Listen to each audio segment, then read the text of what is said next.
special guest, Mr. Dillon Busby, today on Strikeout Beer.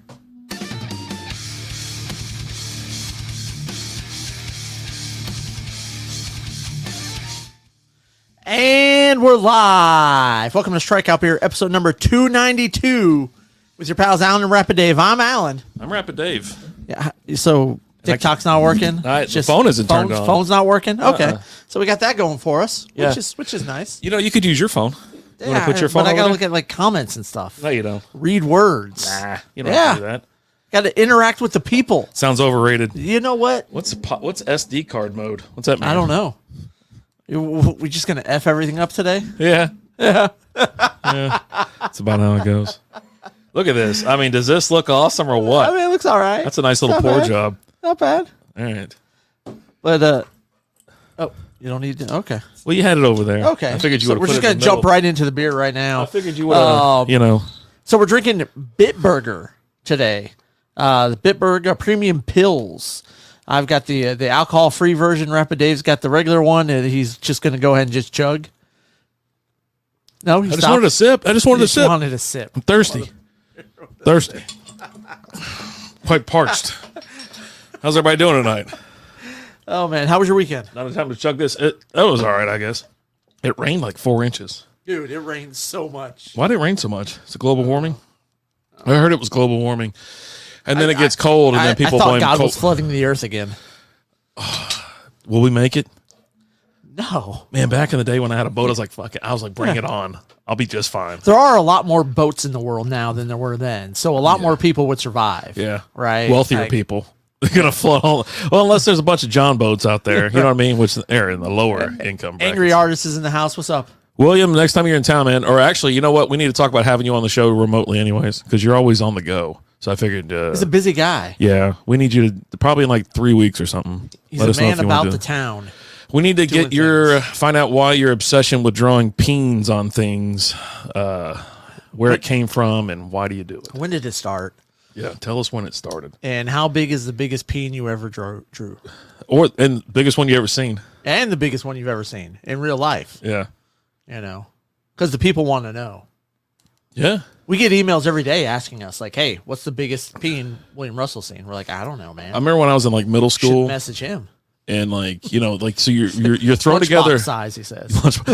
You're thrown in like so I guess women, they might know this by now, but if you didn't know, like they throw us boys all in one locker room, and we don't have individual showers. We have a cylinder that goes in the air that has a bunch In the of middle, and everyone's looking at each other. yeah, you're just standing there, you're just making eye contact. Some guys are dropping the soap, being funny about it or whatever. Well, in sixth grade, it's just weird. It's awkward anyways, because you have a bunch of, say 11-year-olds hanging out with like 13, 14-year-olds. Hanging out with their wangs out. So there's a slight difference. Yeah. Like some are not even in puberty yet. Then you got the other dudes that are like, yeah, what's up? But, and then you get to high school and then you play like baseball or something or basketball. And then all of a sudden it's just, it's just all of a sudden you start to get a little shock. But yeah, no, there's no privacy in the locker room with dudes. Like, because if you're always hustling around with a towel or something like that, or scurrying about, you're going to be ridiculed relentlessly. There was a guy that wore swim trunks. To shower? Yeah. Jesus. There was that guy. I was scared when I was a freshman, because I played baseball, and so we were in the field house.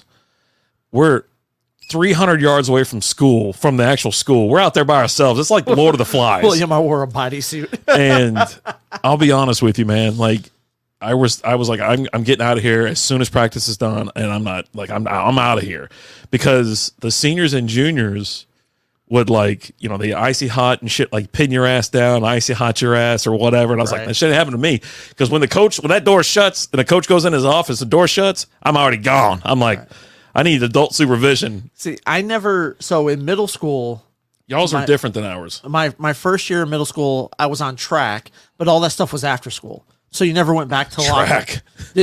Didn't go back to the locker room. You're like a manager or a water boy or something like that? No, I was distance runner. Ran the mile and the 2 mile and the mile relay. There ain't no fucking way. Yeah. You run like you got like poles stuck up your legs and shit. Oh, because my knees been up since then. But Oh, since then? Oh, yeah, okay. it's middle school. Were you ever like slender or thin? Oh yeah. I was always. I never seen any pictures of it. That's why I say I was it. always all the way through high school. I was because I like especially like in high school. Yeah. I played hockey every day of the week. Yeah, but I mean, So fat people are still fat. Yeah, You know what no, I mean? I They was can play never- hockey all the time, but they don't. I You know what I I mean? was never fat. No? So yeah. Huh. So I was always out playing sports and that. So but Okay. All right. so we didn't have, and then my second year, like That was real good. Thanks. something didn't pass the millage, I think is what it was called, and we didn't have middle school athletics. Like we just didn't have it in our middle shit. school. Yeah, and then when I got to high school here in Texas, I was playing hockey. Y'all didn't have anything No, in middle school? no, your ninth grade year, you could try out for the high school team. No shit. A small town, I guess. No, good size. It just No, didn't pass. no basketball, no football, no Nothing. water polo, Nothing in middle school. It was all in the high school. no Quidditch. No. Quidditch wasn't a thing then. What are you talking about? Those books are old. They ain't that old. I don't know about all that. Those books came out when we were adults, sir. Probably. Someone But- was like, the book's much better. I go, they made a book out of that thing? You ever seen Airheads? That's my favorite quote. Steve Buscemi is an amazing character, it's so no matter good. what he's in. And that shit will always stay with me when they're talking about, I can't even remember the book that they was talking about. He goes like 55 copies of Gone with the Wind or some shit like that. They were like, the book or the movie? He goes, they made a book out of that thing? It's so freaking great. It really is. I hate that I couldn't get the phone to turn on. It was on a minute ago because like that stuff's still hooked up to Lizzie's account. Right. So it goes off every 5 Moby seconds. Dick. Moby Dick, that's 67 right. copies of Moby Dick. See, I was like, I was way up there. I was like 50-something copies. Yeah, 60-something copies. Hell yeah. When did that movie come out? 93? It came out in, let's see here, Looks like it turned something on today. 94. 1994 that came out.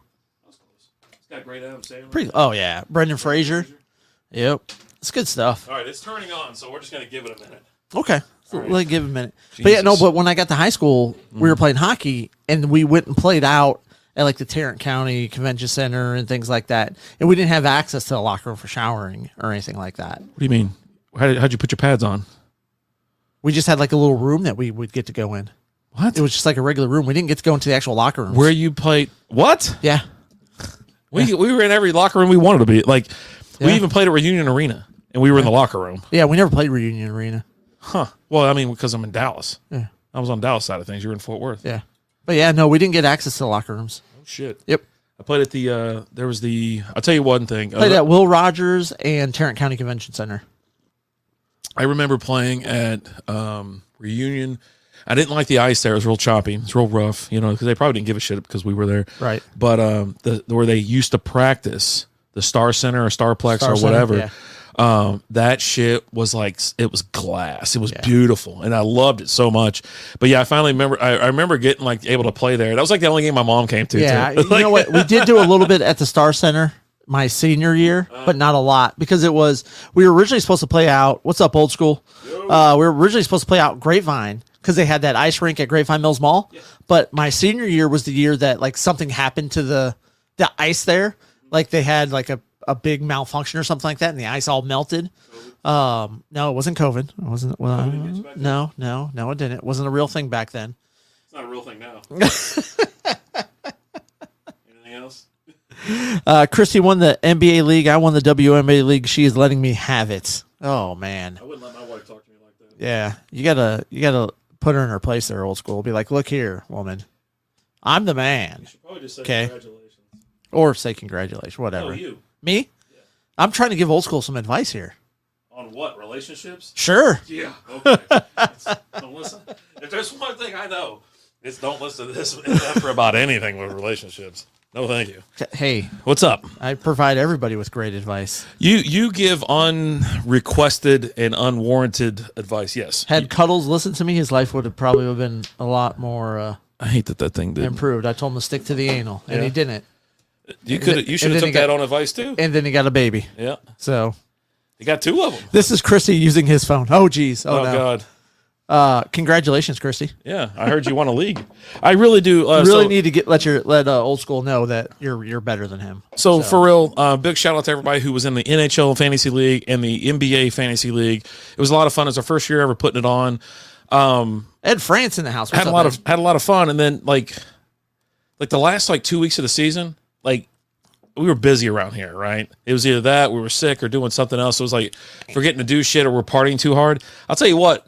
It's tough setting lineups when you're hungover. Oh. When you can't even move, and at our age, the hangover hurts so much more. bad. It's ridiculous. Jason Dennison's in the house. What's up, brother? What's up, Jason? What's up, guys? Sipping on some Newcastle. I was up your way this past weekend. Some Newcastle. A little brown ale action going on. It's good stuff. It's okay. I wouldn't say it's good, but it's okay. I feel good better. Stuff. Yeah, well, I'm not saying. Old school, just kidding. So you tell that wife, look here, woman. Yeah. Shit, we're not live on. I'm the man. On Did you not hit? Oh shit, I didn't. Having the time of my life. Oh man. This is awesome. We're gonna be here for an hour. Who gives a shit? Yeah. Who watches the show anyway? I mean, the numbers kind of beg to differ. No, they don't. And the comments beg to differ today. Oh, you mean just today? I'm talking about the podcast, the audio only. Jesus Christ. Yeah. Hey, look, we're live there. Are we live there now too? Yeah. Okay. I told you we were. Oh, I don't listen to you. Ed France, how we doing? I thought about you today. I think there was something that popped up on the memories. It said, I think it was like a year ago that you joined the show, and it was the second installment of you being on the show. So we need to have the third one. I think we're going to talk a little streaming and where you're at right now, ups and downs, lefts and rights. I need to also get Killa on. I got to get Old School on. So we're going to start bringing back guests and things like that. And listen up. We're also going to bring back picks with friends or picks with guests or whatever. Have a lot of fun. It's always good to have them on, to have someone call in. No video.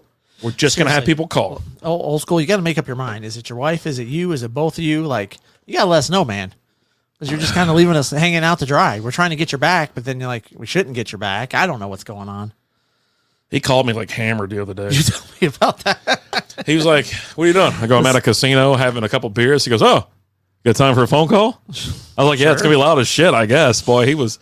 And so we pretty much agreed that we're going to go to Vegas together. Okay. We haven't figured out a date, even because whenever anybody wants to go to Vegas with me, what do I always say? Pick a date. Yeah. And I think we're going to go like next week. Like okay. not me and him, but like Lizzie and I found a ticket for like $60 just to pop in at like. No, Christy's here. What's up, Christy? Mrs. Old School. Clear his throat. Listen here. It was your husband. Okay. So he sent us a message telling us what to say. So Ocho, how are we doing over there on the gram? Jason said the Stars need to win today. They have to. Yeah. It's over if they don't. It's absolutely over. They should have. You know what? They got jinxed. I was listening to the ticket, listening to the guys. I think maybe from the Sweet Spot. It might have even been the weekend. I don't even know that. I don't know. I mean, these guys. They were talking about how the Mavs, they'll probably win in about 5. I would say 5. The Stars, 5. Shit, they might sweep. I go, oh yeah, sweep against the defending champions, the Vegas Golden Knights. Yeah. That beat you last year in the playoffs. That beat you last year in the playoffs. Okay, that's cool. Bold statements. Everybody's got a little too penisy around here, I think. Got to bring it back down to earth. I was going to say, ever since the Rangers. Yeah, Rangers won, now everything's possible. Everything's possible. Everything at Vegas, baby. Vegas. Mm-hmm. So, yeah, we're going to bring back some ex-guests, streamers, content creators, things like that. We're also going to have some radio personalities up in Chicago join us next week. Mr. Combsy, yep. Brandon Combs. And just... yeah, get back at it, have more fun, and do the guest thing. But the NFL drafts tomorrow. We have Dillon Busby about to join us here in about 15 minutes. We're going to go through the NFL draft. He's also going to bring a little insight to the Dynasty League. I'm pretty sure he's giving us a pick by pick breakdown, round by rounds round. 1 through 7. Oh Jesus! Well, y'all can do that. I'm going to not deal with that. But he's also going to a little insight on the Dynasty League, and then is that a thing? His league. Yeah, like I said, is it a thing? We're going to find out. But then we also are going to bring back our league as well. We're going to have one super league like we had last year. It just makes it more wheels off, right? Wild ass. And but yeah, did I win that? Who won it? Did I come in second or first? I don't remember. All right, I don't know because I won so many leagues last year, I can't keep track, and I don't have all the hardware up.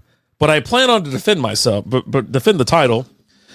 and just a little celebration for me. I might even have a fucking parade out front or You something. can have a parade out front? Yeah. Can you live stream it? Dude, maybe. I need you know what I need? I need like 10 pickup trucks. And then, so we'll have a little parade for me. Oh, let's see here. I'm pulling it up right. Can I pull it up right now? No, Let's go, it's not Rangers. It's not letting me pull it up. I bet you're going for the wrong Rangers. You're not going for the Texas Rangers. You're going for the New York Rangers. Are they in the playoffs? Rangers, are you? Okay. I think they're down. Damn, are they down 2 games? I don't know. Yeah, I wish I don't know either. if only there was some way we could find that type of information out. The internet, man. So anyways, there's your girl. Oh, you missed her. But anyhow, so we're hammering some beers tonight. We're going to have some hypotheticals. We actually can jump right into that. We got Dillon joining us in about 15 minutes. And it's going to be a good time. So are you looking forward to the draft? I'm looking forward to it. It's Yeah. gonna be good. It's gonna be good. I'm Lots of contracts and requests and things like that happen today. There's a lot of things out there as far as like possible trade scenarios and things like that. I think we might see a lot of trades this year during the draft. There's a couple teams that There's have a a lot lot. of picks, and I think they're going to trade those picks in for some later considerations and maybe some players, whatever. T. Higgins asked for a trade along with the I think offensive lineman, I believe, for Hendrickson. Yeah. Oh, the defensive Hendrickson. Yeah. I glazed over that because I was using the restroom and it hurt so bad that I was like, "Arr!" And I couldn't pay attention. But I saw T. Higgins. Yeah. Hendrickson. Yeah. And Oh my Hendrickson. God. I mean, we're pretty much closing up shop at this point. But I mean, I expect to make a nice little run for the playoffs. When I say we, the Cincinnati Bengals, because after Burrow comes back from injury, he's usually on fire. Jamar Chase is fresh. Yeah. But you can't keep him off his ass. The offensive line sucks. Ed confirmed New York Rangers. Of and course. He said, yeah. Of course. So I'm assuming that's, no. The Knights are walking in. They look like they're dressed like Clockwork Orange. I don't know what that's all about. So this weekend I was wearing my Strikeout Beer hoodie, right? And I know you hate it that I wear my Strikeout Beer Why? places. It's 80 degrees down here. It was raining all weekend. 80 degrees and rainy, and you're going to wear a hoodie? Yeah, Don't you fog up the car? Or no? Oh, okay. Cool as a cucumber, are you? Oh, yeah. It was great. It was great. And I was in the store, and this guy's walking by me, and he sticks his hand up. He's like, hold on. And he kind of stops me. You didn't slap his hand out of the way and, and say, I'm get out of my well, we're fucking a way. ways away from each other. He's not this close to me. He's from me to the door over there, good distance away. I would have fucking And I'm turned around. I would've looking turned at around, him, yeah. and he's pointing at my hoodie. And I'm like, yeah? He goes, what's strikeout beef? I go, I don't know, buddy. man. I don't know, but it's a new thing now. I go, I don't know. I'm going to have a Where's the Beef shirt next week.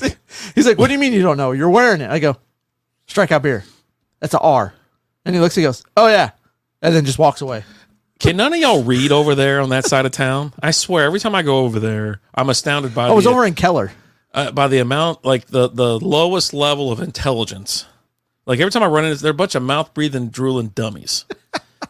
And I don't understand what the deal is. Like, I mean, is there something in the water over there? Well, you said you don't drink tap water, No, so it might be no. something in the water. I don't know. Yeah. Man, Maybe. he must drink straight from the tap. But yeah. He's like, what's strikeout beef? I don't know, man. I'm gonna have Where's the Beef next week. I swear to God, I was supposed to have a shirt today, but I couldn't find the. Lizzie had a bunch of shirts, but they just weren't the ones that I want because I wear these type of shirts now. I wear whatever these Bella shirts because they're so soft. Right. Oh yeah, I gotta have soft. You can't put me in some big ass hard canvas tent shirt and expect me to be happy. She goes, you can just wear it for the show. I go, does it look like I'm just gonna be wearing it for the show? And I started getting all wild. Especially right now because you're on your period right now. I am fucking full. 100% just mad at the world. Yelling at the poor long guy across the street. Don't say what I said. I was like, okay. And then you just turn to look at me and go, I'm just real mad today. I'm like, cool, buddy. I should have went out there and just socked him in the face. I'm tired of that guy. I should have just walked over there and just as he turned around, just socked him in the face. Stupid bastard. If you got anybody, that takes care of your yard, we got a bleeder. that takes care of your yard, or you do this, or whoever, if you mow your grass and then blow the shit across the street into and onto your neighbor's cars and they're on the side of their curb and their walkway and stuff, you're a complete asshole. There's no way to sugar. I wish I just want to shoot this fucking guy in the leg. You know what he's gonna hear? He's gonna hear this little, because these windows are old as shit. You're gonna hear it open. You go, ah! And he's gonna hear, and it's just fucking. Something bit me. He's gonna do the Forrest Gump. Oh, something bit me. Yeah, I just want to shoot him right in the leg of the ass. But I picture you after I'm you calming down. I'm calming shooting down. him, going, Pop, pop. I might fire off 1 or 2 more rounds. I got to watch Community. I still won't watch it. There's something wrong with me. Christy said alcohol will help with the PMS. Yeah. Just so you know. Shit. Need some Midol and some all crampy. I'm pissy because I'm doing like keto, right? And I've been angry for 3 fucking days. Like where I get home from work and I should be excited to be home, but when I get home, I am pissed. I am mad about everything going on around here, how everything is.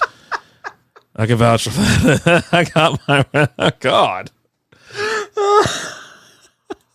It said, have you ever been on your streams and have a beer get warm and you get into a dilemma about using ice, but you'd feel it'd take away from the flavor of the beer you're sampling? No, I just drink it warm.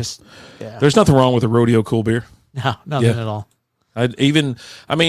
Not that I'd let any, like on my late night streams, it's not like any beers ever got warm on me, but no, it wouldn't make me piss. I'd probably drop some ice cubes in there.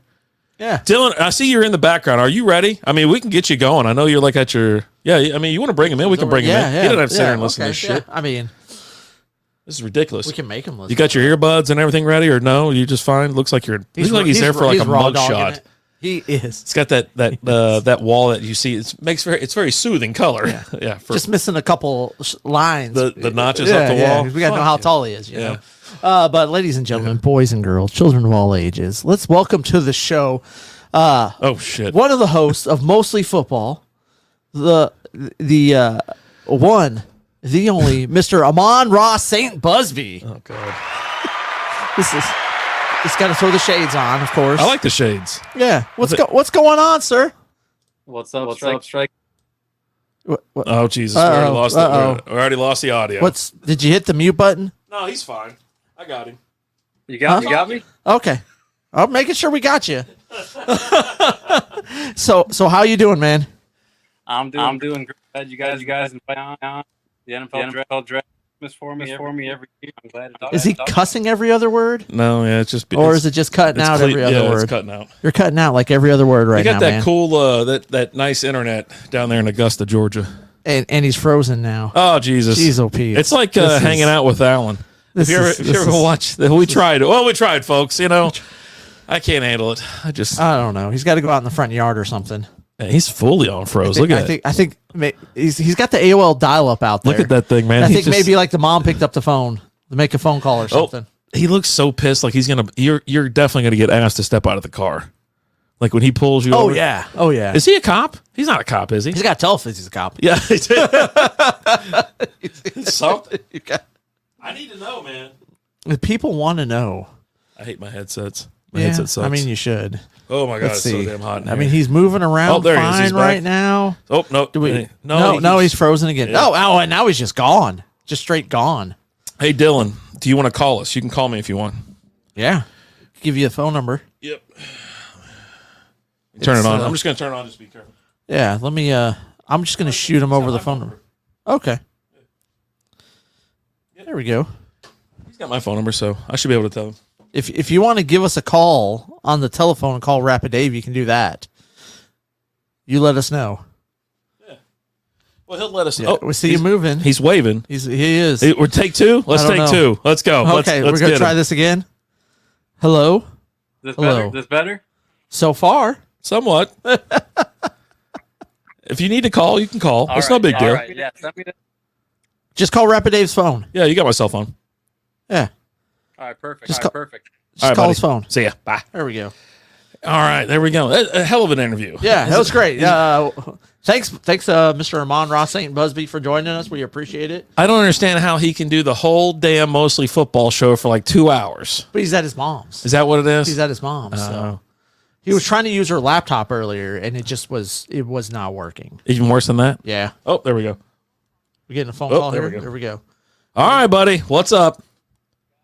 Oh, hold on. Hold on. There we go. Now you're on there. Are you there now? We're good? Yep. We're good. So let's try this again. How you doing, buddy? Guys, I'm great. Sorry for the connection problems, but I'm glad to be talking to you. Oh, no problem at all, man. Yeah, no, it's technology. You know what I mean? It's like supposed to be so much better than what it was, but then it turns out to be just a pile of It's just nothing but problems and is. issues. And Headaches. Well, it's the old saying, location, location, location. I'm in a hellhole of Wi-Fi and different things right now. I don't know what the deal is.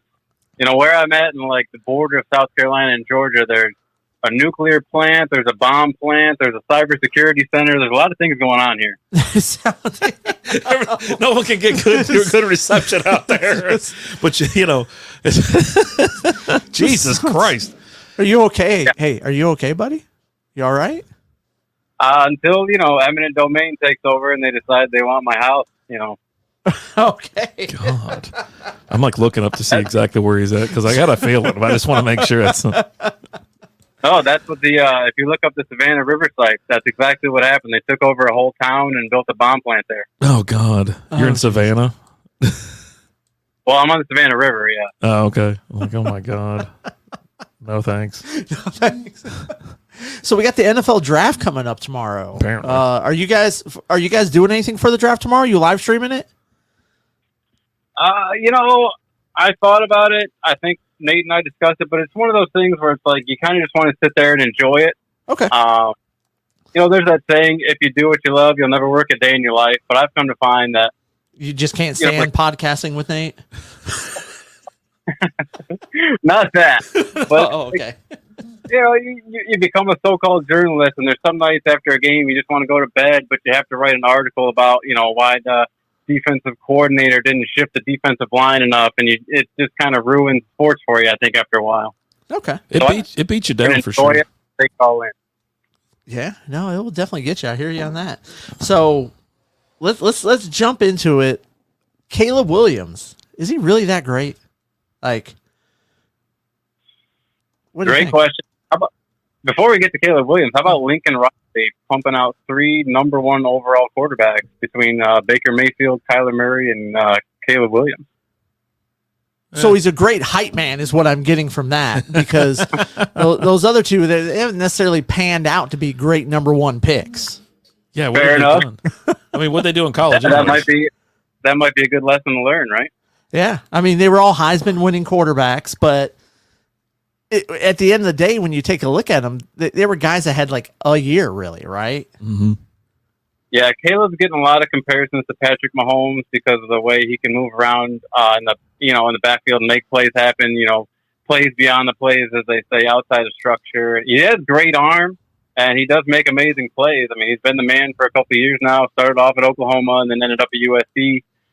He's one of those personalities that the NFL kind of is iffy about because he doesn't just fall in line and say the right things. He paints his fingernails and those sorts of stuff. So he's definitely going to be a number 1 pick. It's just interesting because not only, is he a Lincoln Riley quarterback like you guys just mentioned, but he's going to be a Bears quarterback. And we've seen what the Bears have done to quarterbacks in recent years. So, Mitch Trubisky and Justin Fields. So what does that lead to? Well, like I said, I was telling Alan, I don't think Justin Fields was a miss. He was like just mistreated.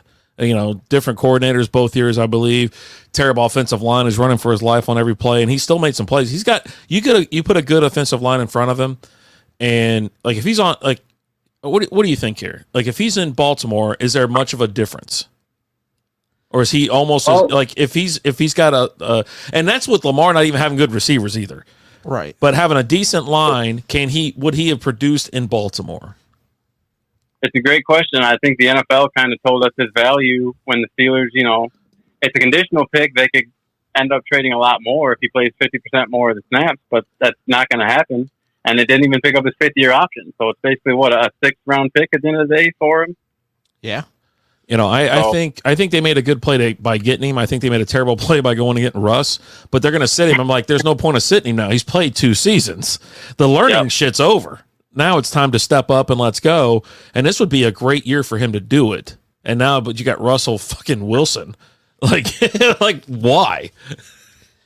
Yeah, I love Russ, so we can get into that later. But it's a great question as far as would he produce better in an offense that specifically, brought out his abilities as a runner like they do with Lamar Jackson. So maybe this will be a big year if he can just kind of know his role and. Well, not know his role, but play his role as a backup quarterback and see him somewhat involved. I think teams want to see that he can be a leader and have those leadership qualities. I know apparently there was a lot of players on the Bears that didn't want to see him leave. So yeah, this will be an interesting year for him, and I think that is a good question. I couldn't tell you if he would be better. He clearly had good rushing numbers. That wasn't great passing numbers. So would he have been better in a Greg Roman type offense? That's a great question. Yeah, and I've loved Russ every year. I've been pumping him up and trying, in the last round. Just like, you know what, I'm done. This fucking guy, I can't do it anymore. All right. So the Bears' #1 pick. Do you think they're going to trade it away? Any chance in hell do they trade this away, or do they just go ahead and nab Caleb? Not #1. They're going to take Caleb, but #9, I think it's very possible they trade because they only have 4 picks in the entire draft. Mm-hmm. So I think they're definitely going to try to, even though they've been connected to Roma or Dunze, and there was that tweet from Caleb Williams that he was a big fan of Roma Dunze because they're on the same flight. Ultimately, it makes a lot of sense for them if teams are calling to try to trade back and accumulate more picks and get more protection, get more defensive weapons, things like that. And you can still add a wide receiver, too. Yeah, it looks like they don't have another pick till number 75 in the 3rd round. So, yeah. So they got a little time in between, and then again in the 4th round. So, but yeah, what do you think, Alan? I mean, they're definitely taking Caleb there, right? It's just a matter of do you really think Caleb's going to be that great? I don't know. There's some questions around mentality with him. Is he mentally tough enough? And then again, just he choked a lot this last year in big games. Dad Bod Beers in the house. What's up? There were some big games this last year that he just did not produce and didn't show up in. Right. Yeah. And while, yes, you can be a good quarterback on a bad team in college and go to the NFL and produce, but most of those guys were putting up big games and not choking like he was. Is there anybody else that you would take instead of him in that 101? I don't know. Like, honestly, I mean, because you know what their need is. It's quarterback. It's quarterback for sure. Yeah. Right. And if you got the #1 pick, that's who you're taking. You're definitely taking the #1. You're taking Caleb there. I don't know. You do hear a lot of buzz around Michigan's J.J. McCarthy about him being a lot better than he was in college because he wasn't playing in a pass offense there at Michigan. He was playing in a run-first offense and produced passing when he needed to. Mm-hmm. When they needed him to step up, he always did. He showed up in the big games over the last few years, including this year, winning the national championship. What's up, Professor Leonard? What about you, Dylan? Do you think anybody else could be picked right here, or would the Bears go with anybody else other than Caleb Williams at 101? I can't see them going with anyone else, but I wouldn't. They've just been such a poorly run organization, and recently they've kind of done better. I really like, obviously bringing in DJ Moore, even though he was pretty expensive. He had a big season well, not a big season, but a few big games that showed what he can do, right? And then you bring in Keenan Allen this year, you bring in DeAndre Swift this year, and then so it seems like they're really trying to build it up. And it seems like they're making better moves. So just take Caleb there, take the best available quarterback, and keep swinging. Okay. So we're gonna put Caleb in at #1 here. Who do you got for Washington? Now this is where it gets interesting. Washington has quite a few picks. They're one of 3 teams I could see making a lot of moves in the first 2 rounds because they have so many picks. And you're gonna have your choice between Jaden Daniels and Drake May. Those are my next 2 best quarterbacks. And it's just, what do you believe, right? Do you believe the 3rd-year guy in Drake May is going to keep developing, the guy who stayed at one school, the guy who threw for over 4,000 yards, 2 seasons ago? Is he going to be your guy, or is it the guy who is a 5th-year producer, which normally you kind of stay away from those guys, but it's kind of funky with the COVID years and all those sorts of things. And now with NIL, that just reshapes what the portal means for everything. Mm-hmm. So, Jaden Daniels finally he threw 40 touchdowns last season, which was such a huge jump. I think the previous high was 17 or in the 20 range. So he doubled that. He's always been a dynamic runner, but yeah, it's just, what do you believe? Do you believe that Jaden Daniels only produced because of those receivers who are both going to go in the first round, or do you believe in Drake May, who's that young ascending star?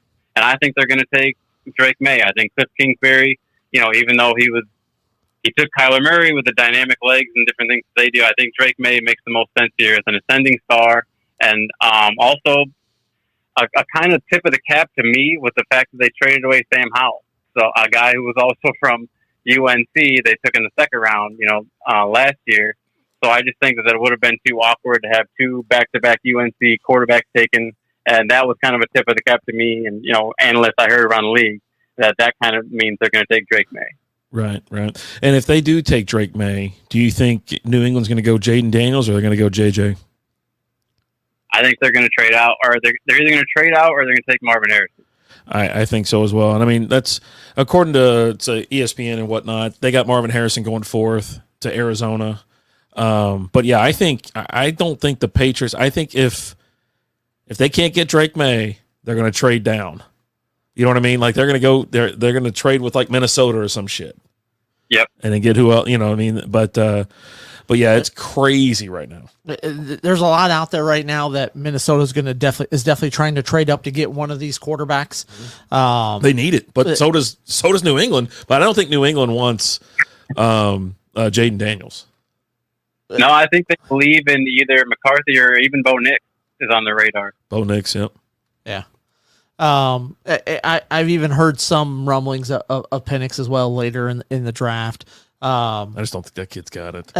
He's terrible in that. What was it, the semifinals or the finals? In the national championship. Oh, it was terrible. Yeah. Just. I mean, he wasn't even like. But his offensive line was because he just got beat up. Well, but half the plays he was just chunking the shit out of bounds or whatever. It was awful. I mean, and it wasn't even like on those plays he wasn't even being challenged. He's like, fuck it. It's just like we'll throw it in the second row. I'm just not doing this. Yeah, he had so much money on Michigan. Like his family was like, hey, buddy, I need you to do me a favor. Do us a solid, really. Yeah. We got to get some of this money in here. All right, so with those, we pretty much got the first 5 figured out. Let's skip down to the Giants. You in on that, Dallin? Sure. All right. Sure. Any thoughts on who the Giants are going to go for? Will they trade up, or will they go? I mean, they're going to trade down. They're number 6. Well, that depends on who you think the Chargers are going to take. I mean, if they take, let's say Marvin Harrison's gone. I mean, are they just going to take the tackle, which I think New York wants, or as quarterback? Do they believe in Bo Nix, McCarthy? So that's going to be very interesting, and I think the Chargers pick definitely is going to play a significant role in what the Giants do. They might trade back if the Chargers take someone like Joe Alt, who I think the Giants are probably targeting. They might trade back. Maybe there's a train wreck out there right now in New York. Just you got Danny Dimes. You paid him so much money. You can't bring in a quarterback either. It's like it would just. I mean, it would engulf. It would totally. I mean, because you went all in with them, and then you let go of Saquon, right? Yeah. Let him go to Philly. You just you can't draft a quarterback there, right? Not unless you're looking for I think trouble. you got to be looking at like a wide receiver. But I could also see the Chargers going for a wide receiver because they now all of a sudden have a big void at wide receiver. Ain't nobody there. They got the kid. Quentin Johnston. Yeah. But outside of that, yeah, they're in trouble. And Malik Neighbors is, I think, the next one up, receiver from LSU. Yep. So he might. I mean, he could end up Chargers. He could end up Giant. I don't know. And I don't think wide receiver is a need for the Giants. It's just something they're like, you know what, we're going to go for that and get Daniel some more help, right? Because they don't have number one star power in the receiver. They're hoping this kid he'll just get out there and light it up. Yeah, receiver makes a lot of sense for them. I mean, if you're targeting Wan'Dale Robinson and doing the Darius Slayton thing over again, I don't know if Isaiah Hodgen's still there, but they definitely don't have the weapons. So, again, it would be awkward for them to draft a tackle. They've tried with tackle Andrew Thomas and Evan Neal, and those guys just haven't panned out. So, I mean, to take a third tackle in how many years now would be kind of interesting, but also you do need the weapons. So, Malik Neighbors he makes a lot of sense there. Between 5 and 6 between the Chargers and Giants for sure. Yeah, they need to go trade for a veteran guy somehow and pay someone. They got to sure up that line. That line's out of control. So next up, we got Titans here. Alan, what do you think? They got offensive tackle Joe Alt from Notre Dame in here from Espen. If he falls that low, yeah. I think that's definitely an area. You talked about him possibly going to the Chargers as well. Mm-hmm. But I think Tennessee's got to look at that offensive line. For sure, because as they're kind of going in on, Will Levis possibly. Yep. Got to give him some help. Yeah, I mean, you have to, right? You're going to get that kid killed. I mean, he's built like a linebacker, but he's still a quarterback, and you blindside somebody too many times, all of a sudden you ain't got a quarterback no more. Right. Right? How about you, Dillon? What do you think? It's the same type of question. I mean, Alt's probably going to be gone by this point between the Chargers and Giants, so it's another tackle wide receiver question. And if Neighbors, let's say Alt goes and then Neighbors goes between the Chargers and Giants, you're looking at Fashanu from Penn State, and then Adunze could even go this high to pair with who's their pick from Arkansas there, Traylon Burks. So yeah, I guess I would go with Fashanu. Throw him in there with Peter Skoronski from last year and try to really make sure that Will Levis stays upright and they can block for the smaller guys like Tony Pollard and Tajay Spears. But I also wouldn't be surprised if Adunze goes here. Right. The Dirty Birds are in the 8 hole, and they are predicted to be the first team to pick a defensive player. And that's Byron Murphy, the second out of Texas. What do you think, Al? Yeah, they're definitely going. I think they're going defense here. You've got all the tools on the offensive side of the ball, right? You've got all these Kyle Pitts. Once Drake, they upgraded Drake London, Kirk Cousins, you're good. Bijan Robinson, Yeah. you had Kirk Cousins. You've got a decent offensive line there. Mm-hmm. They've been able to run the ball well. They just haven't had the quarterback. So I think you're looking at they're focusing on that defense there for sure. Have to, right? And their defense actually did pretty well last year, so an upgrade would just make them. I mean, the South, it ain't gonna take a lot to win that division. No. So little tweaks and whatnot, they're gonna win it next year, I think, and we'll talk more about that. Obviously, what do you think about that, there, Dillon? I like Byron Murphy a lot, but I think, and I also like Arnold Ebiketie, and I like Lorenzo Carter, who they have currently as their edges, but I think they're going to add another edge in the mix, and they're going to take the best pass rusher, just pure pass rusher in the draft, and that's going to be Dallas Turner for me going here. I was going to say, because right now they have him at number 12 for the Denver Broncos, but the Broncos need so many things. It's just like, you might as well just blow that whole thing up and rebuild it. What happened? Yeah. You got an alert? It's just Tigers. Oh, okay. I didn't know if it's like we had breaking news that Reggie Bush got his what's it called? His trophy back. Yeah, but that was breaking news earlier. That's not breaking news now. That's what I'm saying. Yeah. It's like, And everyone was amazed last year when both the Bears and I believe the Falcons passed up on drafting Jalen Carter. So, it would be interesting to see them pass up on a defensive lineman again, but I think they want to add another edge to the mix. Yeah, speaking of the Bears, they're in the 9 hole here. Right now, predicting to take Rome Aduzzi, wide receiver out of Washington. What do you think about that? Another receiver for the Bears, or they need more help elsewhere? Alan, you can go first. Okay. I think they're looking at offense here. They're wanting to put as much talent around Caleb as they possibly can, so that there's no excuses. I mean, you got Keenan Allen, right? But how many years does he have left? I think you need more protection for him, not weapons. I think weapons. That offensive line definitely is bad, but that's not the route that they're looking, and that's not everything that you hear out of Chicago. They're just looking for high-powered And the offense. thing is, here's one thing you know about Chicago is they're just bad at building teams. So they're not going to focus on that offensive line because they just don't. All right. Dillon, thoughts? Well, with the way it's played out for me so far, in the top 3 wide receivers are gone between Harrison, Neighbors, and Adunze, so that's not an option for him. And the way I see it playing out, Fashanu and Alt are gone, so that's a tough one. And I really think they just end up trading this pick because Adunze and the tackles are gone. But if they have to stay and pick, I think they're going to take J.C. Latham from Alabama. Offensive tackle from Alabama? Yep.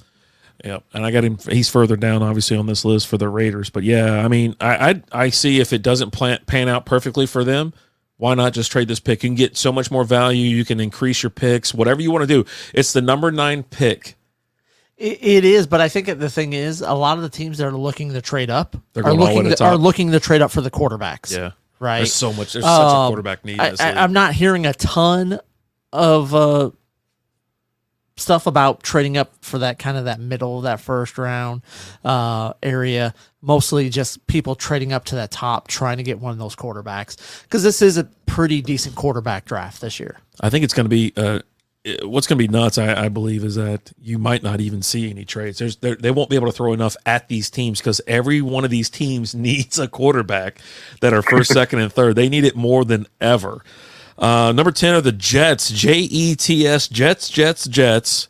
They have Brock Bowers, tight end from Georgia. I think might be the least of their worries. But who do you have taking the Jets taking this year, Dillon? Man, the top 3 tackles are gone, so that's tough. Luckily, they brought in Tyron Smith, who's, I mean, you guys know from being down there in Dallas, he's on his last legs. 33 years old, man. Yeah. Probably get 10 games out of him. Yeah, this is where a guy like Tulisi Tuaga from Oregon State would make a lot of sense for me. Brock Bowers is definitely a consideration because they only have Tyler Compton there, so I think they're between Bowers and Tuaga. But after what we saw last year with Rodgers, popping his Achilles out of place, they probably want to make sure they have as much protection as possible, so they take Tuaga here.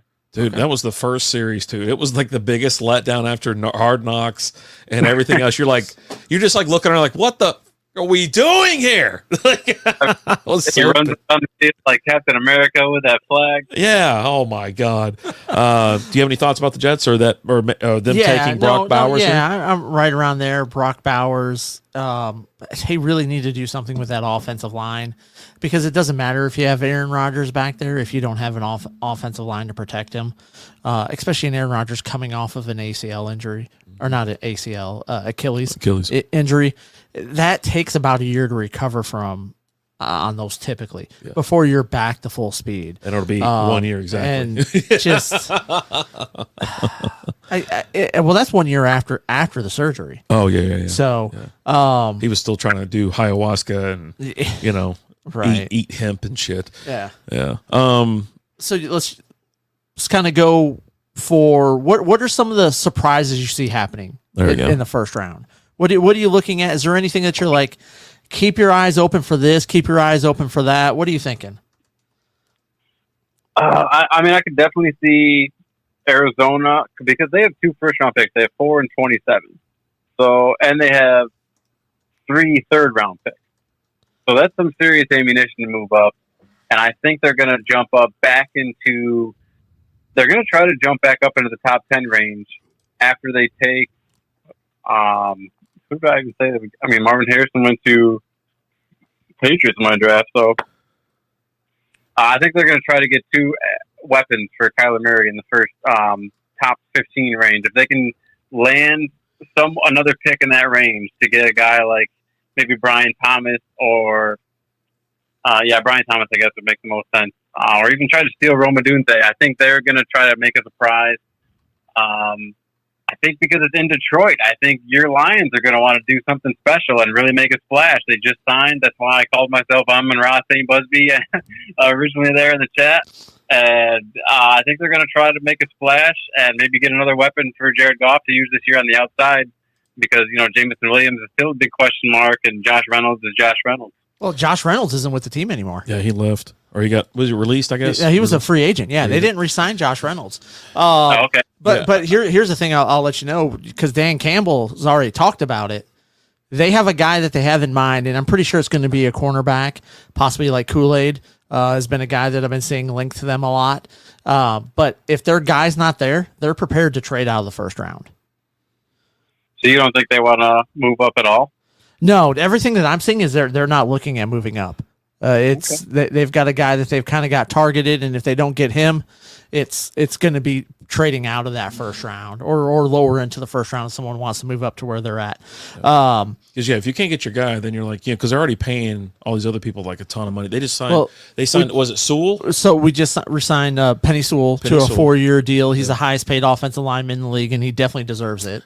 And then re-signed Amon-Ra St. Brown, and he's now the highest paid wide receiver in the league. Are you getting vibes both on 4-year deals? Are you getting vibes from when did the Cowboys do this? It was when they got like close to the playoffs and started sniffing around.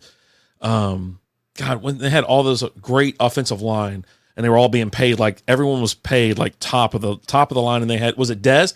Was it back when they had Romo and Dez? No, it could have been that. They couldn't afford it because Romo cost an arm and a leg. Yeah. But they're so close now they can sniff it. But that, you know what I mean?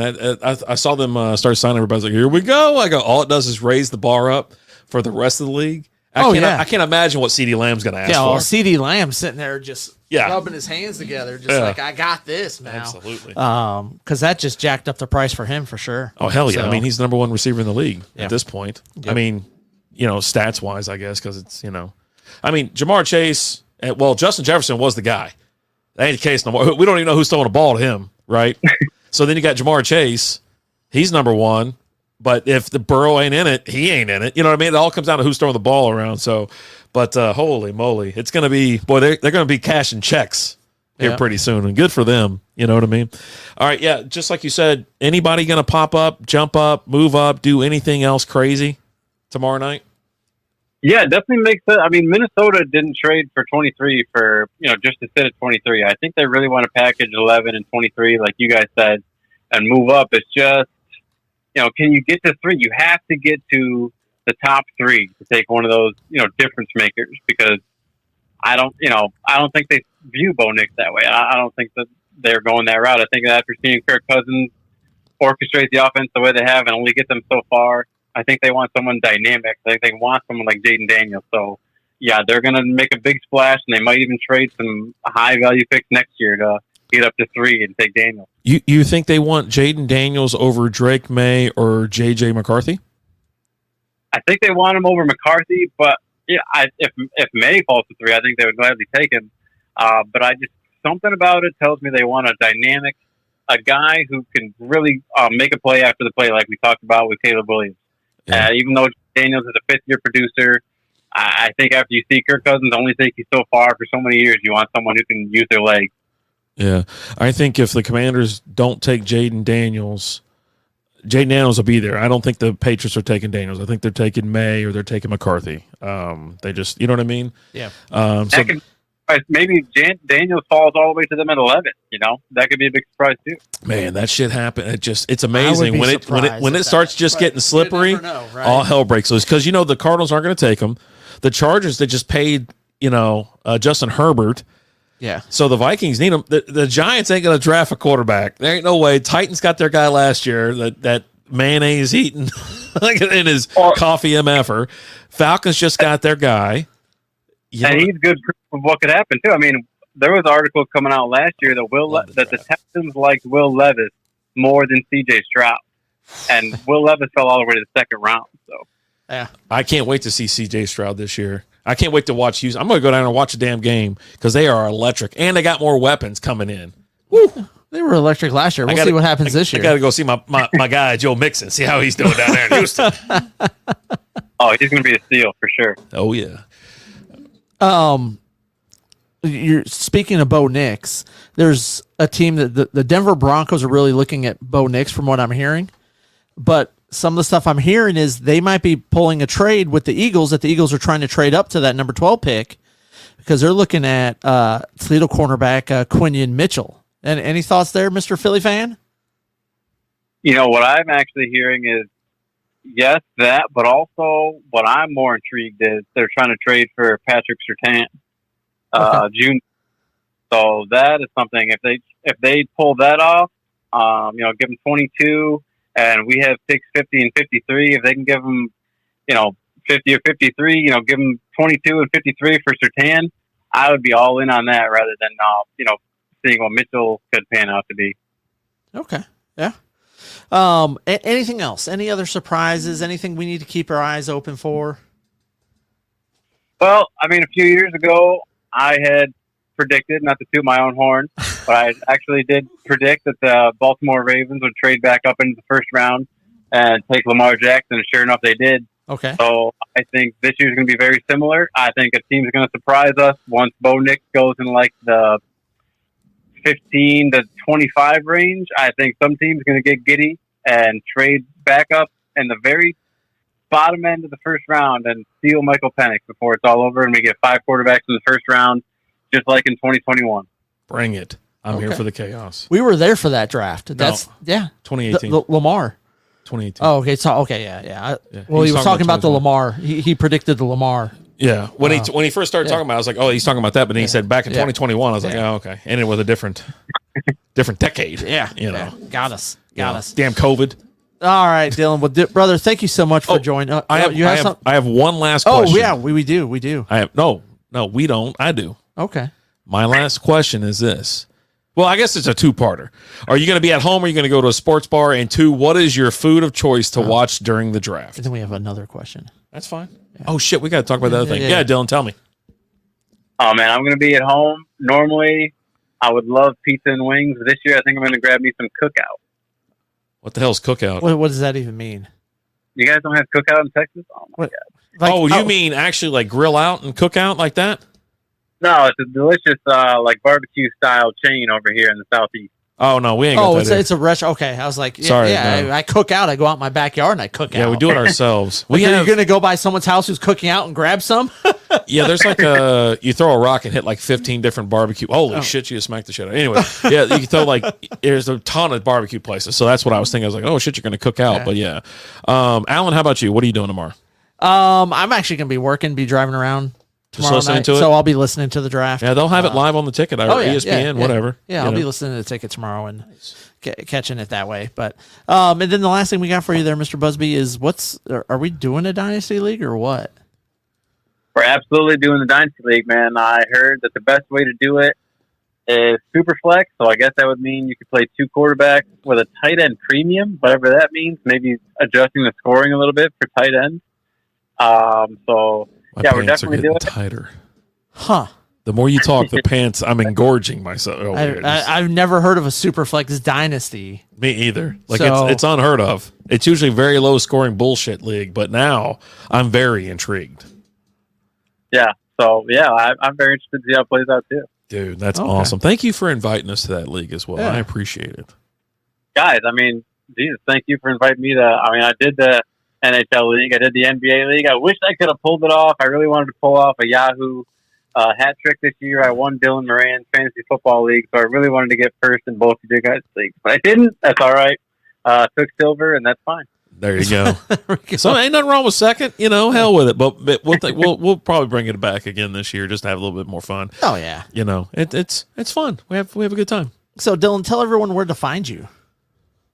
You can find Mostly Football at Mostly Football Podcast on YouTube and at Mostly Football Podcast on Facebook. I believe there's a X page, but we're just not that active on X and on Instagram at the moment. But yeah, you can find us on YouTube and Facebook on those pages. You can find Dress Casual at Dress Casual DB on YouTube and at Dress Casual Podcast, I believe it is, or at least at Dress Casual DB on Facebook as well. Nice. Awesome. Well, Dylan, thank you so much for joining us, brother. The pleasure's all on this side of the table, as always. We'll check in on you later this season. We're gonna have you on, dude, talking fantasy. Yeah, it. Especially with SB fantasy football too. So be ready. Be ready. Sure. But hey, thank you again, brother. We appreciate it. Have a great one. Thanks so much. Next time I'll try to be on Skynet for that one. That's all right. See you, buddy. See ya. There you go. That's Dillon Busby from Mostly Football and Dress Casual with Dillon Busby. Yeah. Whiskey Pros in the house. What's up, I've always said it, man. I've always said that he's a damn good podcast host, and anything he does, it definitely works. And I mean, how we've been on the show before and just got snockered like 3 hours of talking, whatever. Lizzie comes in here, hey, you about done? I go, you about done? I thought this was America. Right. Hell, you coming in here and rope me out of this thing. Go get me a beer. She was like, it's Sunday. You got to go to work tomorrow. So does everybody else. I don't give a shit. Again, is this not America? I'm trying to have fun. I'm trying to live my life. Sundays are for drinking, right? You're damn right about that. That's one thing. Now I don't have to go to work on Mondays. I'm so excited. Like it gave me back my Sundays. My Sundays. Because I was like, I would be worrying about, because I used to go in Monday, Wednesday, and Friday. And it would be like, all right, I got to get up at like 5:45. I can't stay up late. The late game would always be like, oh, it's kind of late, or this and that. I'm like, I can't drink too much, can't do this, can't do that. And now it's like full throttle. I ain't got to go to bed till midnight. Let's party. Let's go. Let's rage. Top off and let's go have some fun. I can't wait for the summer too. I'm super excited. Super excited. Oh man! So I got a hypothetical for you. All right. Let's jump into a hypothetical. I heard this. Does it include you going to get me a beer? No, okay. I ain't getting you nothing. All right. Oh, Whiskey, we're gonna have you and what's that other guy's name? We'll have y'all Steve. On. Talk about the Unpadded podcast maybe next month. All right, what do you got for me?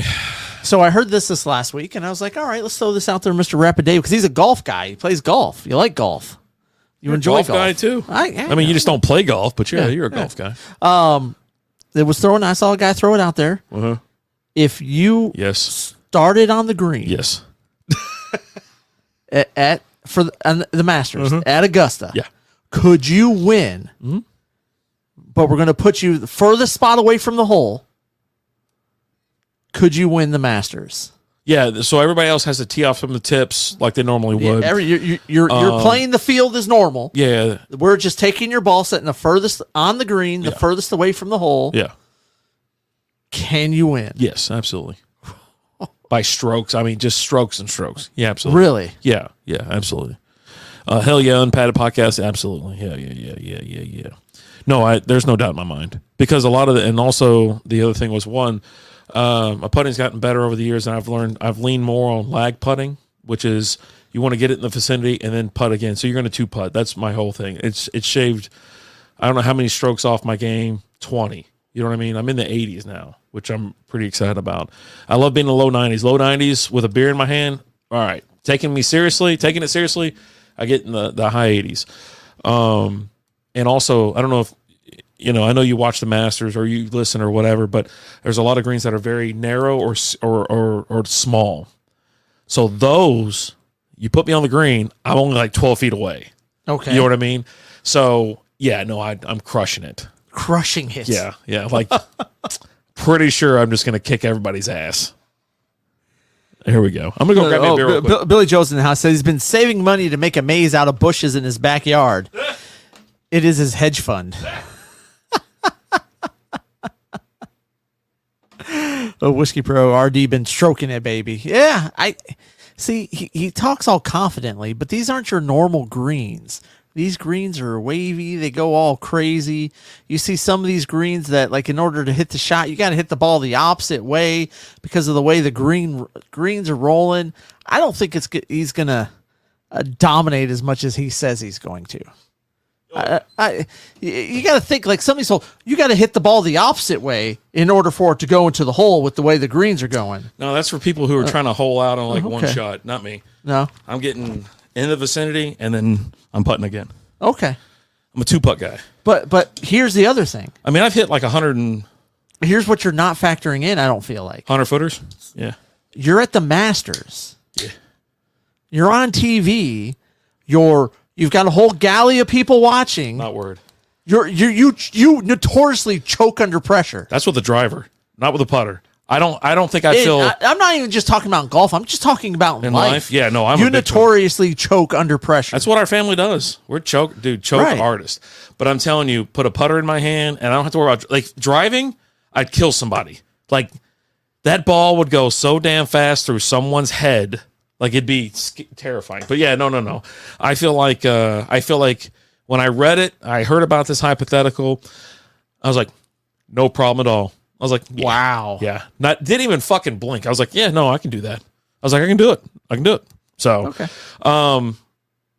Here's, what I'll do is I'll do this. I'll find me a really tough golf course and I'll do the challenge as far as picking the furthest away from the hole and putting from that area. I'm going to play normal golf too. Right. But I'm going to do that. Like, hey, put it on the green and my first shot will be from there. And then that's what I'll do. So I'll see how many strokes it takes me just like on a normal difficult, like I'll go to Grapevine Municipal or something like that where they got nice greens, but they are challenging.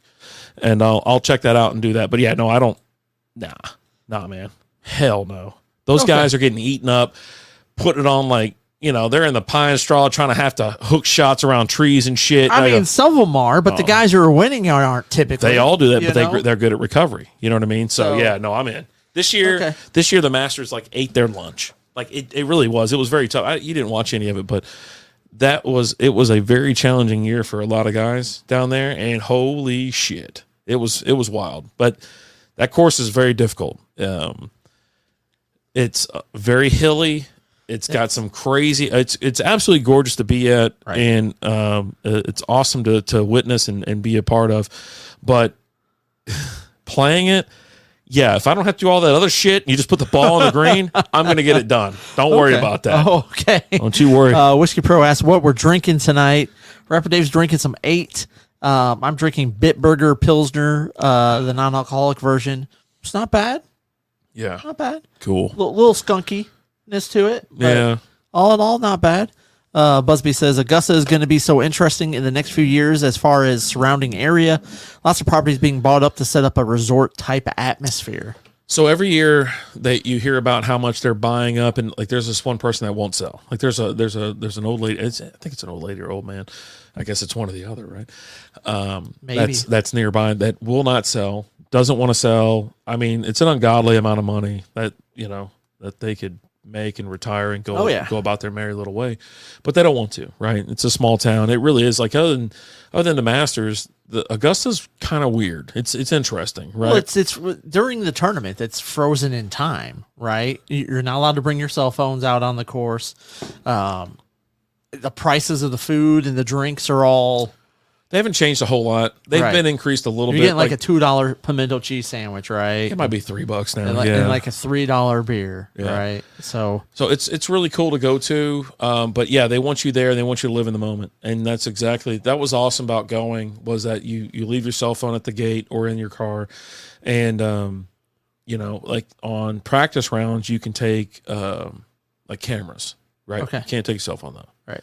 And so, you can take pictures on Tuesdays and Tuesday and Wednesday, but Thursday, no pictures. There's none of that shit. Once the tournament starts. Yep. And I'm telling you, man, just sitting there, you got nothing. They have a bank of payphones. Nice. Does anybody know what a fucking payphone is? I do. But they're not. they're free. Right. Okay. So I was calling Lizzie, when I was down there. I was like, hey, babe, cool. I'm over here. We're on like the 15th hole, blah, blah, blah, blah. It's been a day, she's like, how's it going? I was like, it's going okay. No big deal. Nothing to report back yet, type thing. And of course, that was back when like video, like we had to download a separate app just to like video call or whatever. So I remember being at bars and video calling her and shit like that. But yeah, no, you get immersed in this and it's really great because then you're not worried about stupid photos, taking selfies. You're not you don't have other idiots doing stupid shit. Because what's the worst thing? Anything that can ruin anything is a goddamn video, either a phone or a recorder or something like that. Someone wants to do something stupid. If the shit isn't around, they don't do that stupid shit. You know what I mean? Yep. So it does. It's amazing. Billy Joe said, my high school was so small that driver's ed and sex ed was taught in the same car. Motherfucker. And this week's dad joke is brought to you by JB Carts. Check them out on Facebook and Instagram and at jbcarts.com. I bet you Billy Joe has plowed some ass in the back of a Buick. Like dropped the top there and just went to town, gave her the old kidney shifter. You know what I mean? I don't know. It's like trying to think back. It was like, the last time I had sex. Yeah, no, it was, yeah. It was okay. It was outside of a Razzoos. Look, man, when Lizzie wants it, Lizzie gets it. Billy Joe said, I'm a Ford man. Oh, yeah. You know what? I almost said a Ford. I was like, I thought, the word Buick is just funnier. It is something. I went for the comedic value, but I know. I had no doubt in my mind it was in a Ford. Back in Ford Bronco. Yeah. Okay. You can get shit done in those old cars, man. They're real roomy. They're real roomy. Explorers were real roomy in there in the back there. Damn old people, listen, lady, you got to go to sleep or I will put you to sleep. Oh, no. My fingers hurt. I said that quote the other day. I go, well, your back's going to hurt. Lizzie goes, what? I go, because you just pulled landscaping duty. She didn't know what the hell I was talking about. So they got a new movie coming out. Happy Gilmore 2 is coming out. Yes, they're going to work on that. I can't wait. Boy, oh boy, the cast looks stacked and racked. Tiger's going to be in it. Yeah. He's playing Chubbs' kid. Yeah. I'm talking about the other people that are going to be in it. That's cool. But, cool. I like Tiger. To see a little Tiger acting action, right? What'd you call it? Little Tiger? Is that what he calls his wiener? Little acting. Oh, okay. I got you. I like racks. Me too, buddy. Hashtag more racks. Let's get that going. Let's get that moving. Fire that off there in the chat, boys. No shit. And girls. I noticed one thing, that chicks like racks too. They do. It's a real thing. Yeah. No, real fucking thing. 100%. All right, what hypotheticals you got? Let's go. So we saw this story that you sent me that we needed. I meant to ask you. You asked me that question. I should ask you that question real quick. That's why I was throwing it to you. You think there's any chance in hell that you could? I mean, you haven't touched a putter probably in a decade. Oh, that okay. Yeah. God, the answer's no. Just say no. Maybe. I wanted you to participate, but I know the answer's no. It's all in the hips. It's all in the hips. I got a chance. everything technically is a chance or probability. Like there's a 0.0045 chance that you could do that. I think it's greater than that. I don't think so. I think so. You don't even fucking play golf or putt or anything on a regular basis. Yeah. You know when you're the best? When you haven't played in forever. Yeah, right. And you're just like, oh, let me get back out there on the course. And first shot, you just rip it. You're sorry ass out there using senior flex clubs and shit. Get out of here. All right, what do you got? I'm not using those clubs. I'm using my putter, buddy. Yeah. I beat your ass in the putter challenge that we had years ago. And we can bring that back whenever you're ready. That course is now closed. I'll beat your ass again. It's something else now. I don't know what it is. No, now. we can go to another course, another par 3. We got to go to Louisville, though. I can't believe they shut it down. It was always busy. I don't get it. It was just assholes. It is. Got to get so out there. depressing. We had to get over some water on one hole. I was like, I'm fucking making it. I'm driving. First hole. Yeah. Teed it up and hit the putter. Mm-hmm. All right, what were you going to ask me? I'm sure it's awesome. No, this is your story. Oh, go ahead. You sent me the story about the airplane. What the fuck? What story? So, man. Read the story. Yeah. I don't have the story. You had the story. God, you are terrible at this. No, I'm not. You tell me to bring this stuff up on the show, so I bring it up on the show. Wait, what? So tell me the story. supposed to. Tell me the story. A guy left his wife at the airport. Oh, shit, that thing? Yeah. Now I got to go find it. Why don't you give me a heads up if you're going to play that stuff? You're the one who asked for it to be on the damn show. All right. So here's the thing. Cletus, who's got the effing story? I just got to have story. Nobody. This guy asked me, like, hey, put this down on the run sheet for the show. Yeah. And so I do. And then when I throw it to him, he's like, I don't know what you're talking about. God damn it. I got to get, you know what? I got to Google the story. I know what it is, though. In general, here it is.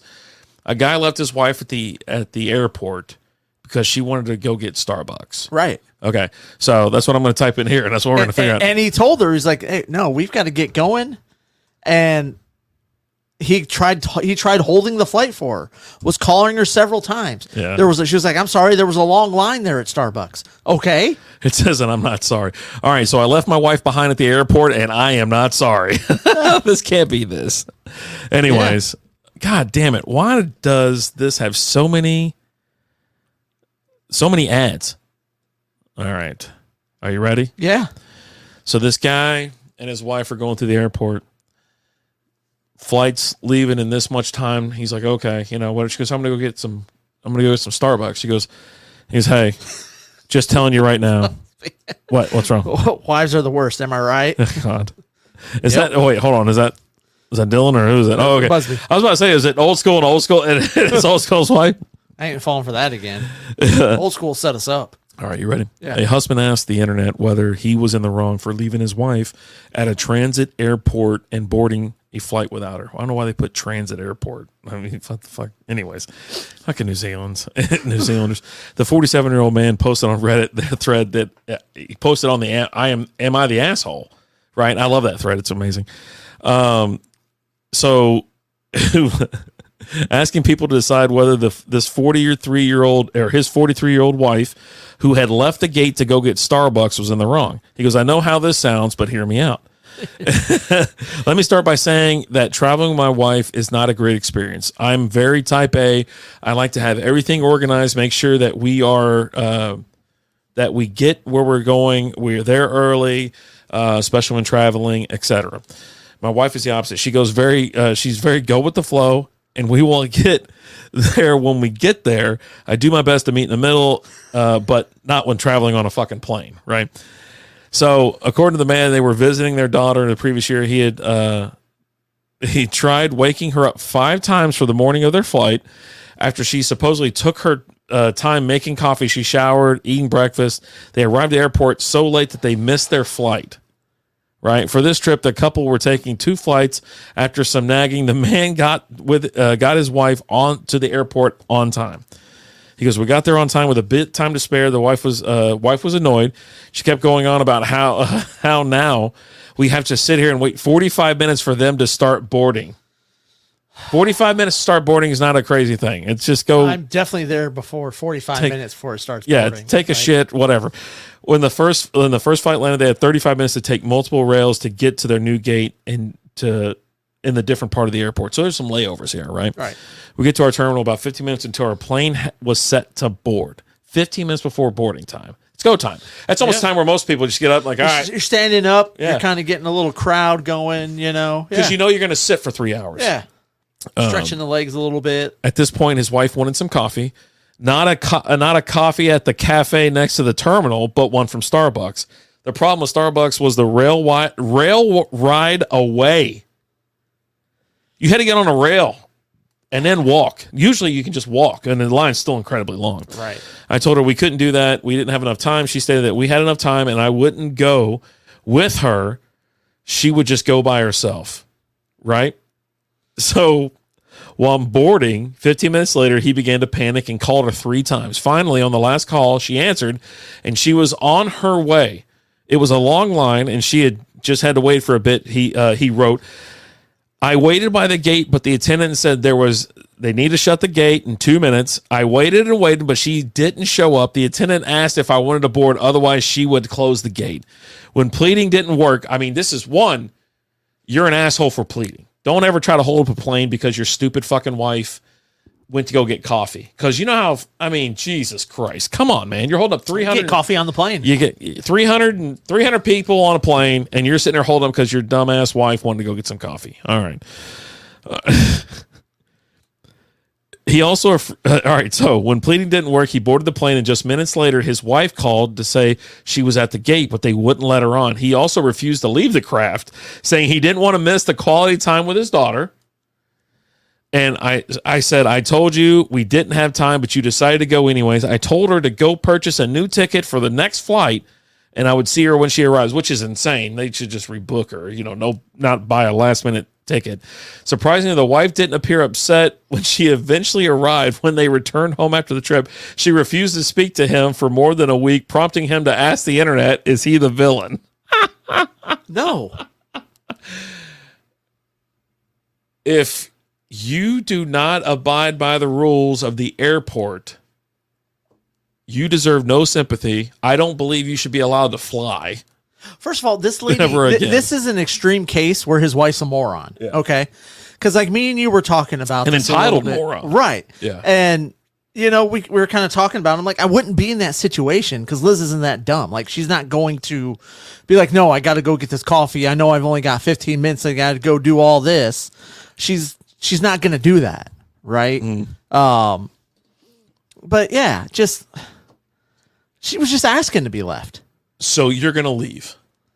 You're going to hop on the plane and leave. Yeah, I got to be somewhere. Okay. Yeah. I mean, it's like, but again, like I said, I'm not going to be in that situation because she's not dumb like that. I mean, like, she's pretty dumb, but no. No. So the question is this: are you going to leave? Yeah. So you're gone. I got to go. Like I got to go. Here's the thing. We got kids at home, and someone's watching them. Yeah. Someone's got to get home to take care of those kids. And then hop on a mule from the rail. Busby also said, if wives were cool, there would be no podcast. I'm telling you right now, like, I would be so fucking mad anyways for missing I've missed a flight once, I think. I think we've missed one flight. And I was so fucking mad because that was the first flight I missed. And I've been flying since I was a kid. I don't miss flights. I get there earlier for a lot of things. I'm not one of those people that arrive 15 minutes before my boarding. Because you see that shit all the time, like in Love Field. Lines out the door. She goes, my plane leaves in 15 minutes. I'm like, I don't give a shit. You should have got here an hour ago. What the fuck you doing here now? Yeah. I have no sympathy for you. And then, of course, they try to go through their bags, got a bunch of shit in it you ain't supposed to have. They got everything too big. in there. They got their coat on. They got fucking jewelry and shit hanging on. It's usually some middle, I'm not trying to take shots at middle-aged women or anything like that, but, it's just middle-aged white woman. Just like, oh, yeah, my plane leaves in 15. I don't give a shit, Sheila. Tough luck. Now, will I leave? I don't know. It depends on what kind of day I'm having and where we're going and what we're doing. Yeah. But, yeah. This is a movie in the making, Home Alone, The Battle for Alimony. Boys and girls, if you ever live in a state that doesn't do alimony. There you go. That's my only advice for you. There you go. Yep. And if you're in a state that does alimony, get the fuck out. Move first. Yeah. Get out of California as fast as you can. Move. Like California and New York. But don't come down here to Texas because we're all full up. Too many California. So anyways, there you go. Yeah, no, I don't know if I'll do it, but yeah, no, we've missed one flight once and that shit's never happened again. And on flight days, especially on early flight days, Lizzie gets up before I do. Oh yeah. Because she knows I'm getting in the car. when I say we're getting in the car, and I'm leaving, because I grew up to where if you're not 15 minutes early, you're late. If you're not 5 minutes early, you're late, type thing. You know what I mean? Showing up on time is not on time. Yeah. It's how it is. You don't ever know what's going to happen. I don't know what it is, but that's like the work. You don't know what traffic's going to be like. You don't know what's going to happen. There's so much.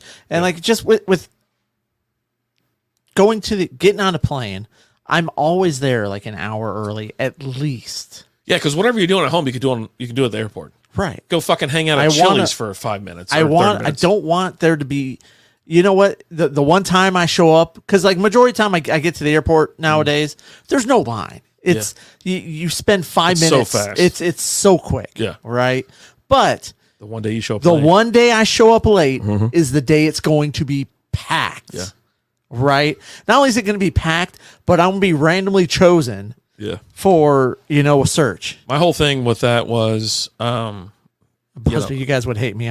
I'll be late for my own funeral. I've got this fear now. Like it's like I got to get home type thing, right? And I've talked about it before, but I was getting Austin on his plane one time. It was after Christmas. It was after the holiday, so it was packed. Have you ever been to Love Field? Yeah. Okay, so the general area. Uh-huh. Okay, so it went from the general area all the way down to Southwest.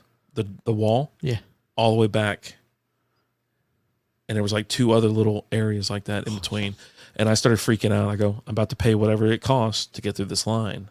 Just upgrade me, upgrade him. All I gotta do is do whatever. He's too young for me to he can't just go through him by himself. I got to go through it with him. Right. And so I was like, just upgrade him, whatever. And I was like, you know what?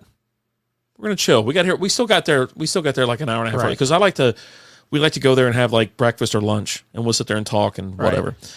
And so, but we got through it, but they were all of a sudden, that was the day to strike, because they weren't checking nobody's ass.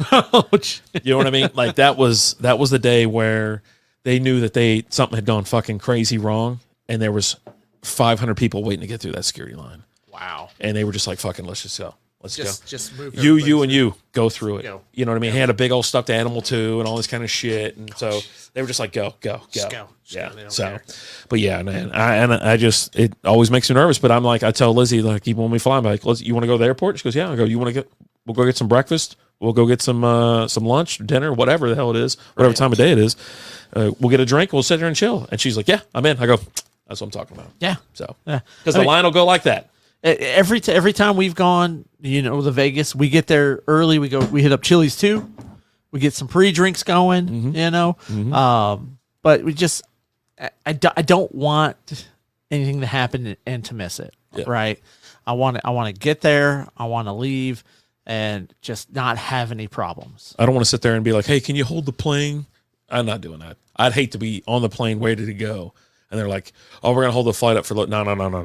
Just get this plane in the fucking air and let's get going. Yeah. What is that the last hypothetical? Or was that the only hypothetical? Well, it was hypothetical number 2. That was number 2? Yeah. Okay. Yeah. You got some WNBA talk over there. We do, but what were you going to talk about? About what? Were you not just going to bring something up? No, that was talking more about hypotheticals and shit like that. Okay. All right. Yeah. So the Caitlin Clark effect has taken over the WNBA. Like, that was the tip. The Dallas Wings have sold out as season tickets. I heard that they're going to bigger stadiums. And not only that, so yeah, that's the other thing that I have is teams are moving their game versus the Fever to bigger arenas because of the demand for tickets. Because the demand of tickets was so high that they're going to bigger areas. They're answering the call for everyone who wants to go to these games. So is this kind of a turning point for the WNBA? That now, hey, they're going to start drawing more. In Dallas here, it was they just voted starting 2026, the Dallas Wings are going to move from UTA. They're playing at a local college. They're going to be moving to the Kay Bailey Hutchinson Arena. So they're going to be going somewhere bigger. But like for example, you've got the Washington Mystics. Their stadium, their arena typically holds 4,200 people. They're going to the Cap One Arena that's going to hold 20,000 people. So Caitlin Clark and Aaliyah Boston are going to be fun to watch together. Yeah. So you're really starting to see an uptick, and there's a lot of other teams that are looking to move their games, so that they can get the demand. The demand for tickets is extremely high, and then you've got several teams that have their season tickets have sold out, which that doesn't happen. So, we kind of talked a little bit about Caitlin Clark, and okay, is she really going to have the same draw power when she gets to the WNBA? Right? They're planning for it. It's looking like she's going to. Well, we'll see once it actually happens, right? Like, ticket sales or whatever. You don't know if those are like, scalpers and other shit like that. Now they do have like surge pricing for the WNBA and things like that. Like, it was crazy. Like, you look at the cost per ticket. I'm like, okay, cool. I mean, so you're there to watch her, or like, because I'm here for it, right? I think I've said it multiple times on this show that, go ahead and pay them the same exact salary that the NBA makes and just shut them up. Right. They don't draw a crowd, but if she can put asses in seats, that's cool. But then eventually everybody's going to be like, okay, nice jumper, cool layup. Nothing really, you know what I mean? Like, you've seen some of these things go absolutely bonkers. Uh-oh, here we go. Yeah. So Busby says, gambling and fantasy are helping the WNBA a lot, but I don't think the casual fans will stay involved. No, of course not. No. I mean, it just depends on what the quality is, right? You definitely do have a lot of hype around the WNBA this year with all the players that came out this year. Caitlin Clark, we'll see, right? Yeah, I mean, I know she's got a target on her back. You've got players, seasoned players talking. We talked about it a couple weeks ago. Diana Taurasi was like, yeah, that stuff that you're doing is pretty cool when you're playing a bunch of 18-year-old kids, but wait till you start playing some grown women who've been playing this game a lot longer than you. Yeah, there's really not that big of a jump. So, I mean, normally in like professional sports, from college to professional, there's a massive jump. I don't think there's a massive jump here. I think there's still a pretty good sized jump because the amount of players that get to make it to the WNBA is not as high in relation to your other sports because there's less teams, less players. Yeah. Right? So you have a smaller percentage. I wish she would have went to the NBA. I think that would have been cooler. But I obviously, I don't think. I think it would have been cool to see her because she could have been the one that did it right. But then that would have fizzled kind of quick when, you're not playing. You're 6 foot tall. She's 6 foot, right? 6'1", I think. So. She's a guard, right? But normal guards in the NBA are 6'3" to 6'5", maybe 6'6". And they can jump up really fast and block a shot. Yeah, she's 6 foot. Yeah, she's 6 foot.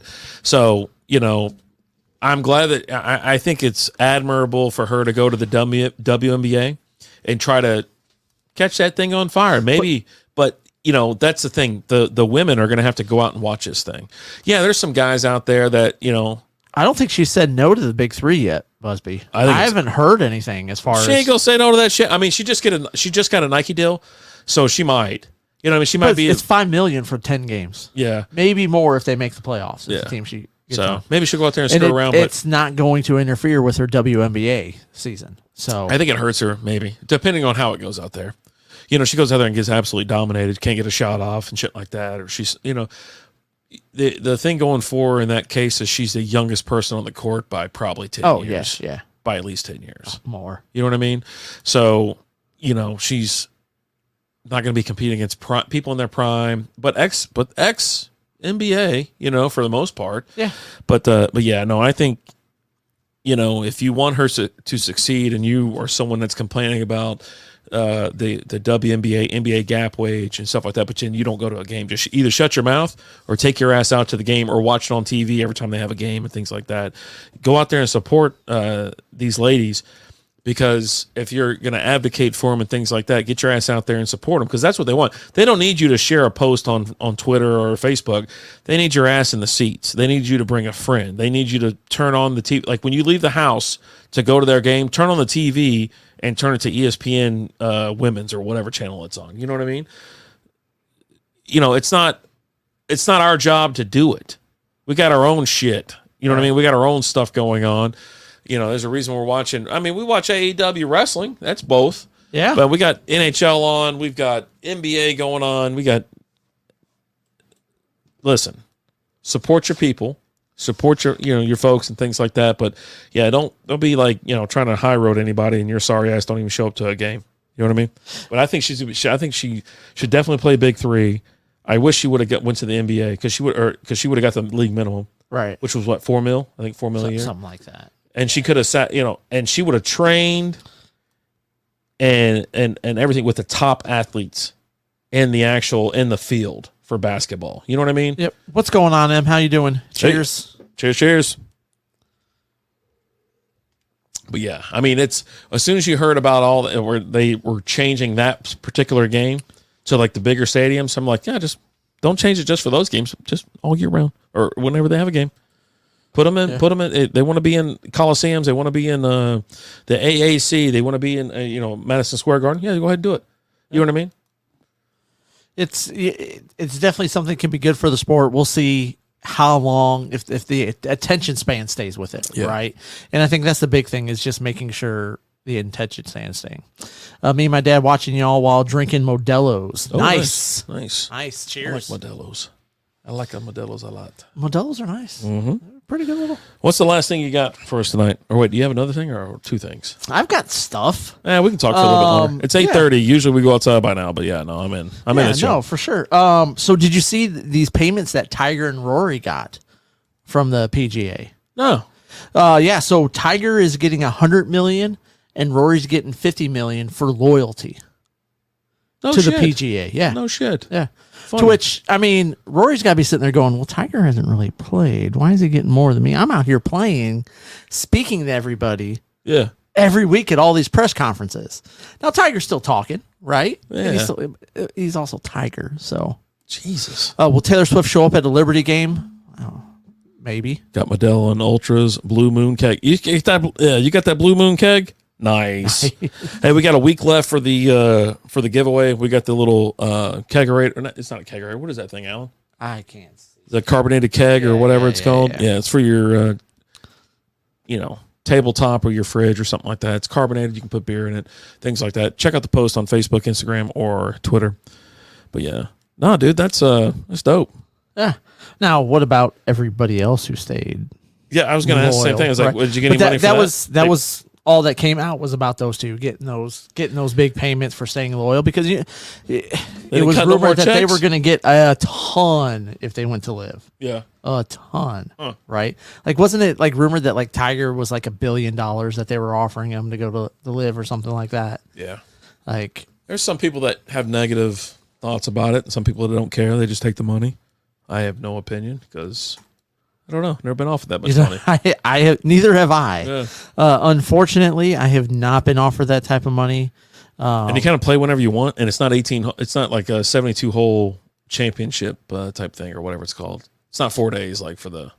No, they play 3. They play 3 rounds, and there's no cut. Yeah, it's just like fuck it. They're doing whatever they want. It's all crazy. It's wild as shit. I've never watched 1 second of it, to be honest. Yeah, like not one. No, I mean I don't think I know where to watch it, even if I wanted to. It's on the CW. Yeah, it's on like the 33. CW still a thing? I swear to God. Huh? And I found, I go, that's funny. There's that live. I go, I went to CBS. I was like, PGA's on, baby. Yeah, or I'll watch it on. See, the cool thing about it too is that if you got Hulu or you have ESPN Plus, you can watch it either on either one. So it's really cool. The PGA. Okay. It's like the live? What? No, I don't. Everybody knows where the live money comes from, but yeah, no, it's no. You can watch it on the CW. The CW, which I didn't know that was still a thing. That's what I said. I had no idea. I was like, oh my God. I thought they were done when like the Flash and Green Arrow and all that was done, right? So the last thing I watched on there was the whatever that Batman series was. Which one? The live action one or whatever. Are you talking about the Gotham? Yeah, there you go. Gotham Knights? I think it's just called Gotham. That wasn't on CW. What was it on? That was on like the WB? Fox, I think. Oh, no shit. That was Fox, yeah. Same thing. Yeah. No, there's two different things. It's like the same thing. A little bit of a difference there between those two for sure. For sure. What are you looking forward to with the draft tomorrow? Me, I just looking forward to just watching. I love watching the draft because I don't really care what happens because it's just chaos. But I do like trades. I like trading up, trading down, and all that kind of shit.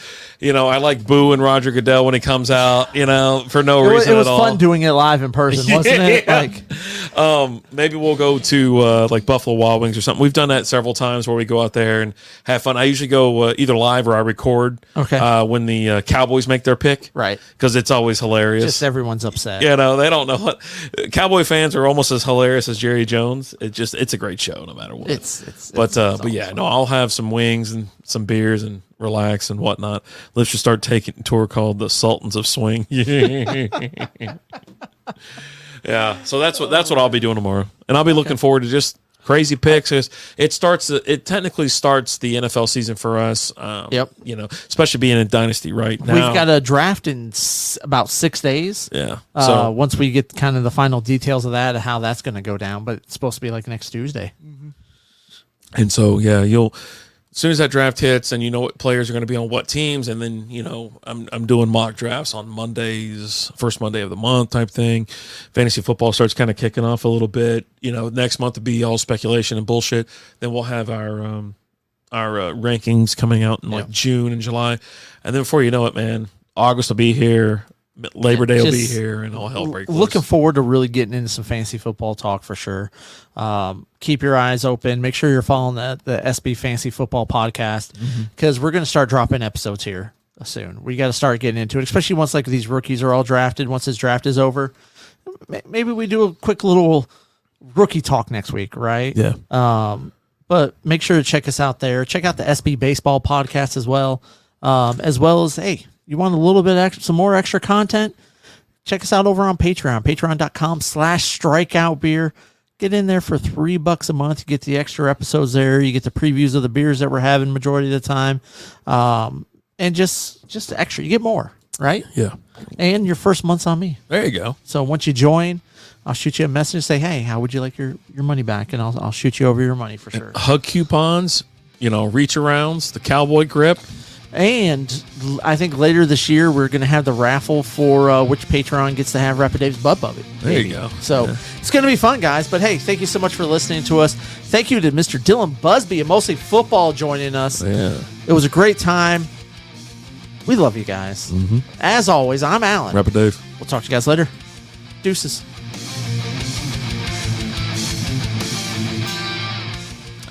Thank you for listening to the Strikeout Beer Podcast.